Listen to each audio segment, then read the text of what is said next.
Hey, y'all, Scott Horton here for WallStreetWindow.com. Mike Swanson is a successful former hedge fund manager who provides his subscribers with a very real window into his investments, updating them on every move he makes in the markets. Right now, Mike's anticipating a bear and is dumping all his stocks while the getting is good, investing instead in gold and the commodities. Protect your assets and learn the wise ways of the markets. WallStreetWindow.com. And check out Mike Swanson's great contribution to the history of the rise of the American empire and the war state. Available at scotthorton.org/Amazon.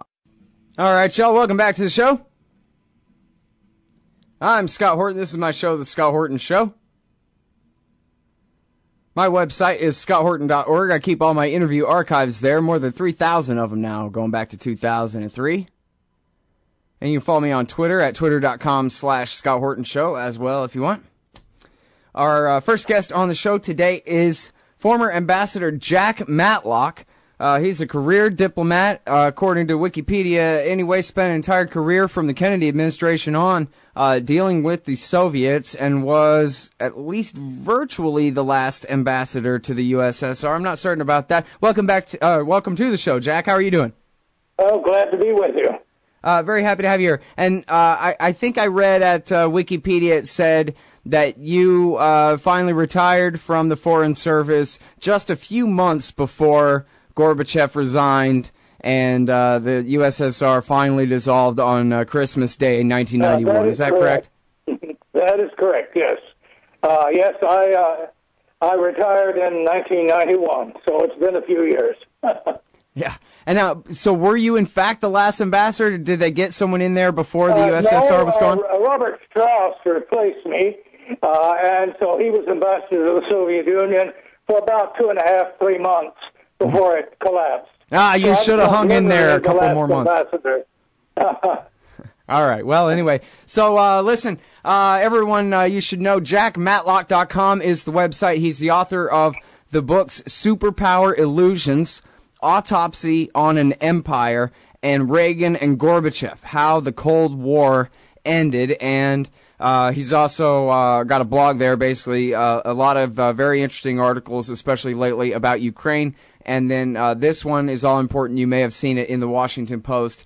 It's entitled, "The U.S. has treated Russia like a loser since the end of the Cold War," attempting to provide some necessary historical context for the current conflict. And I guess if we could really start there, I would ask you about, it seems like you and Paul Pillar and Leslie Gelb and other people who are, pretty official from the foreign policy establishment have really been put in the position of complaining that we're not even basing our policy on an accurate narrative of events, of what's even gone on here. I think Gelb in the Daily Beast complained the most about it, that we're living kind of in an unreality here about just what is taking place in Ukraine, and then we're making apparently bad decisions based on the false narrative. What do you think of that? Well, there's a lot to that. I would say specifically, during the Reagan and the first Bush administrations, we started with the Cold War at its very height. And it was President Reagan who decided that, look, we really got to bring an end to this, but he understood he had to do two things. One thing, he had to make sure we were strong enough to negotiate. In other words, that he could tell the Soviet leader, let's stop this arms race. If we don't, we're going to win it. And but the reason he did that was he wanted to negotiate. And he also understood that to negotiate, you had to find ways to give the other fellow incentive for doing what you need to do. And that means you got to define your aim as one that is not really harmful to them. Now, at the top of the Cold War, the Soviet Union was following policies that were not in their interest. They were supporting revolutions elsewhere in the world. They were ruining their economy with arms things, and they had a lousy economy to begin with. But they were actually doing things that were not in their interest. And so Reagan was able, even before Gorbachev came to power, to define our interests in a way that we could both win. And instead of saying, you've got to improve your human rights, he said, let's find a way to cooperate to improve human rights. He also said another thing to us on the staff before he first met Gorbachev. He said, we're too upfront on this human rights. If we, and I'm using his words, if we take it public, we'll get a lot of cheers from the bleachers, but we're going to hurt those we want to help. We've got to go private, and we can't make the other person think he's doing us a favor to, do the right thing by his own people. And that's what he did. We did it step by step. On everything else, we said we need to cooperate to reduce arms. We're both spending too much. Well, we knew it was hurting them more than us, but we were both spending too much. And most of all, of course, Reagan did not like nuclear weapons. He didn't talk about that an awful lot, but he was really basically an abolitionist. I think he knew in his heart, if we were attacked, he couldn't bring himself to kill millions of other people just in retaliation. And he would say, this mutual assured destruction, this is unacceptable. In other words, I won't go on and on. I've done all this in my books. But we began to find a way to shift into a private dialogue these difficult issues. And this got to the point, once we began to build trust, and particularly with Gorbachev, who understood that the country couldn't go on like it was, it needed to change, then we helped him change by often not going public with a lot of very emotional issues. And I go into some of that in my book. But the point was that you don't just beat up on them without giving them a way out. And if it's a real emotional issue, you handle it privately. And you try to handle it in a way that the other guy's got something to gain too. And the thing is, we ended the Cold War, and we ended it a couple of years before the Soviet Union collapsed. We ended it in a way that we both won. We won the Cold War, but they did too. Because what did they get? They got an end to the arms race that was ruining them. They got an end to the foreign pressure that was helping to sustain a totalitarian system there. It gave Gorbachev a chance to try to reform it, and so on. It was an end to the domination of Eastern Europe, which was a drain to them at the time. So, we all won the Cold War, and we won it by negotiation. And then after that, the Soviet Union collapsed of its own accord from internal pressures. And actually, the Russians, leaders at that time, helped us in the Cold War and actually led the breakup of the Soviet Union. Now, they thought they were going to be accepted. They threw off communism, and they thought that suddenly, they're going to be accepted as partners. And in fact, many people thought, now that we don't have communism, we'll soon be living like Americans. And they ended up in the 90s with chaos. And increasingly, the United States, rather than treating Russia as, a potential partner, we start doing all sorts of things that the Russians look at as hostile. And so now, here it is, 22 years later, that we have a situation where our president and their president, the chemistry is so bad that we really can't have these heart-to-heart, and discussions and privately the way we used to work these things out. As a matter of fact, Putin is using our criticism, much of which is quite valid, but it's done publicly. He's using it at home, and he got tremendous applause today when he took Crimea, into back into Russia. All Russians have always considered that rightfully part of Russia, and so he's very, he's increased his popularity, and because of the tension with us. So I think we should bear these things in mind. Mm-hmm. Well, it's funny. People keep wondering. I keep seeing people wonder why the Americans have done it the way they've done it, because it seems so obvious that if they push the Russians too far on an issue like Ukraine, they might just lose the Crimean Peninsula, for one thing, for one example, and maybe, they're at least risking losing the eastern half of Ukraine if it really came to that, possibly. And it seems so predictable that people assume, well, so what is it that they're really after? You know what I mean? If it's not this, is it really just that they're that inept when it comes to threatening Russia's interests, that they're so one-sided in their view they can't even predict something like maybe they won't tolerate a second Orange Revolution, a second putsch and regime change in Ukraine? Well, I really can't speak for them now. I think that, the biggest damage was done during the George W. Bush administration. That 8 years, pulling out of the ABM Treaty when we really didn't have to, continuing to expand NATO, and not only expanding NATO, but moving bases there and talking about them. All that stuff started then, and then it was that administration that started talking about taking Ukraine into NATO at a time when 2/3 of the Ukrainians didn't want to be in NATO. Now, why the United States would want to take on, a guarantee for the protection of a country which was divided, had not, solved its internal problems, and 2/3 of its people didn't want to be protected by the United States, I don't know. It just didn't seem to have any rationality at all.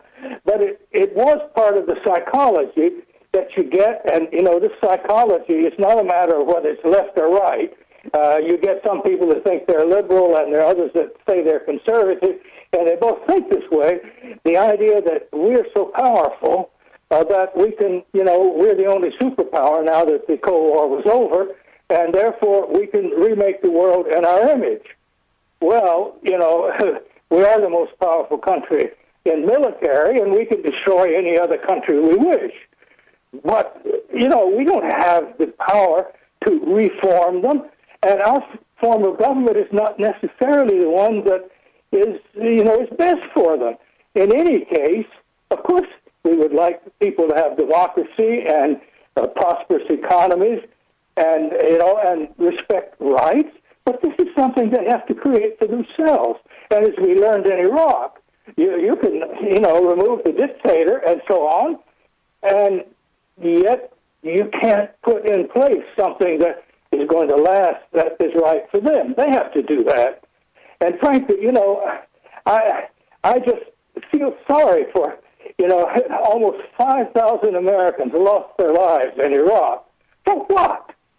And, how many thousands have their lives maimed forever? And we taxpayers are stuck with something that may run close to $1 trillion because of that war. And this was one that not only the Russians, but also our friends the French and the Germans told us, don't do it. Don't do it. Not only is it illegal to do it without UN approval, and we didn't have it, but you don't have sufficient cause. So, this is one that, as I said, a particular administration did it, but there is, unfortunately, there are people in both of our parties that seem to think it's our duty to remake the world or to police it, even if we can't remake it. And I just don't think we can do that. I don't think the American people want to. And so I think that's what's behind it. Now, in the case of the Obama administration, his motivation, I think, is different from Bush's. We had 9/11, and, Bush was saying, well, we have to go after the perpetrators, and that we did, except that Iraq wasn't one of the perpetrators. But now it's a matter of humanitarian intervention. The idea that, if people are suffering in another country and their government is going after them, we have to do something to protect them. Now, I think there's something to that, and I would say that, I think that we need an international structure of volunteers that with international approval, UN approval can go into countries and do that. But I don't think that's something that is the duty of the United States. And when we try to do it alone, or just insist that others come along with us and we take the lead, others think that we're just doing it for imperialistic purposes. And I'm sure, the people that argue that, often they have no real military experience, and they mean well. But, if we take Syria today, there's no way we can keep the government from killing its own people without putting our people there and getting shot at. And even then, what are we going to get if we take out the Syrian government? You could get something worse. So I sympathize with people that say, something ought to be done. But I would say, look, let's be realistic about what we can do and can't do. And for goodness sakes, don't get our people involved in other people's disputes. We should have more respect for our young people in the military than to put them in the crossfire of other people. And I'm afraid that's what there's been a tendency to do. And that's not a partisan thing, because you find both Republicans and Democrats that follow that logic. Mm-hmm. All right, now I want to get back to the current situation in Crimea and some of the background history too here. First of all, apparently I've read it reported. I haven't read the book, but it's been reported that in Robert Gates's memoirs, his new book, Duty, that has come out, that he recounts that at the fall of the Soviet Union, Dick Cheney, who was George H.W. Bush's Secretary of Defense at the time, that he wanted to. He doesn't specify, I don't think, not quite patent like rolling tanks all the way to Moscow, but he wanted to dismember Russia, not just the Soviet Union. Dick Cheney wanted to break Russia into as many pieces as he possibly could. And I wonder whether this is really just that same Cheneyite, Paul Wolfowitz, Scooter Libby strategy from 1991 playing itself out, maybe kind of in slow motion, but it's that, never mind good sportsmanship, we're going to take Russia apart. It'll never be anything like the Soviet Union ever again. Yeah, well, I can't testify that that was his idea. I mean, Gates would know, presumably. But it's a thoroughly bad idea. There was also, during World War II, there was the idea we should take Germany apart so it could never be a threat again. Well, that really wasn't, you were not going to be able to keep the Germans apart necessarily. And when you tried, you would get into all sorts of problems. So what we did instead, and I think rightly so, was to set up NATO, which was not only set up in order to protect us from the Soviet Union or to protect Europe, but in order to keep the Germans under control, to let them rearm, and then later when they united the two German states, let them be in the integrated NATO alliance and not sort of an independent actor that could start pushing their weight around too much in Europe. And I think that was very wise, and that's one of the reasons we needed to keep NATO, even when the Cold War was over. But the idea that you're going to break up Russia, Russia is in many ways a wonderful country with wonderful people. They have had a series of terrible governments, some worse than others, but they're survivors. And you can't have better allies, and it's not a good idea to make enemies of them. So that I think that the idea that somehow just being Russia was creating a problem is absolutely wrong. When you look at World War II, well, it was Germany that invaded Russia. During the Napoleonic times, it was Napoleon and the French. They've been invaded many times, and I'll tell you, in most of these wars, we and Russia were on the same side. When you think about it, Russia is the only big country that we have never had a war with. Maybe France also, but, there have been skirmishes there. And that should tell us something about we don't really have any strong conflicting national interests. Yeah, that's a very good point. Now, I want to ask you, too, about this Reuters piece says that Lavrov and Kerry agree to work on constitutional reform in Ukraine. In other words, stronger federalism, less power for the central government. Is that right? Is that basically just code for America backing down finally, like they never should have stood up in the first place? I don't know what the extent it's backing down, because I don't know what our position was before, but I think it's a good thing. I think it's just logical that with all the differences in Ukraine, the different people, they need a federal system. One of their problems has been that they had a centralized government, and you had, you had groups that would win an election by 51%, and then it'd be winner take all.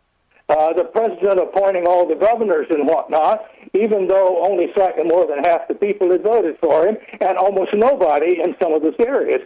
So, yeah, I think they need a constitution that gives their provinces at least as much independence as our states have. You know, federalism works in the United States, and we argue about it a lot, but basically it works. And I think that should be a no-brainer. And if we stood against it before, we were simply wrong. And it's good that we are changing our mind. Yeah. Well, now, it seems to me, and I'm sure you've considered this too, that America's relationship with Russia is really the most important thing in the history of all of humanity. I mean, the Chinese have a few dozen nukes, and I guess it could come down to a war between us and Britain or France someday in some indeterminate future. But the real risk to mankind, even Pakistan and India have limited nuclear arsenals. The real risk to the future of civilization is America and Russia's arsenals of H-bombs. And it seems like people just forget about it. They think that the nukes disappeared when the Cold War disappeared or something. It's the lowest on the list of priorities for the Americans, it seems. But I can't think of anything more important than America and Russia staying on good terms, no matter what, especially when, like Pat Buchanan said on the show last week, the communist ideology is over. We're not having to worry about that anymore. This is just Russia, and we can deal with Russia. Pat is absolutely right about that, and he's been right about a lot of things recently. Yeah, you know, that's right. We have about the same number of nuclear weapons, too many in both cases, and we still need to work on, bringing them down. But you're absolutely right. People who are talking about, there used to be two superpowers, now there's only one, the United States. I say, now wait a minute. What makes you a superpower? Is it nuclear weapons? Well, I'll tell you one thing. There is no rational military use for nuclear weapons, number one. And number two, it would be crazy to use them, particularly against another country that has them. Number three, they can destroy, but they can't build anything. And therefore, national power really should be measured in other ways. But as long as we have them, we have to make darn sure they're not used. I get a little worried when I hear all this, all options are on the table, when we're talking about Iran or some of the other things. Right. And they mean also military action.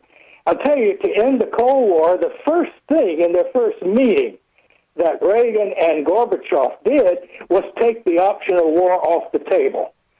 They both agreed to a statement which had originated by Reagan, saying a nuclear war cannot be won and must never be fought, and that means there can be no war between us. Now, so you start by both sides taking that completely off the table, and that's the only rational thing to do. Now, but the idea of treating Russia, I know at one point, one of my friends, General Odom, unfortunately, not with us anymore, but, he was making statements in the 90s, well, Russia is a revolter with nukes. Now, that's ridiculous.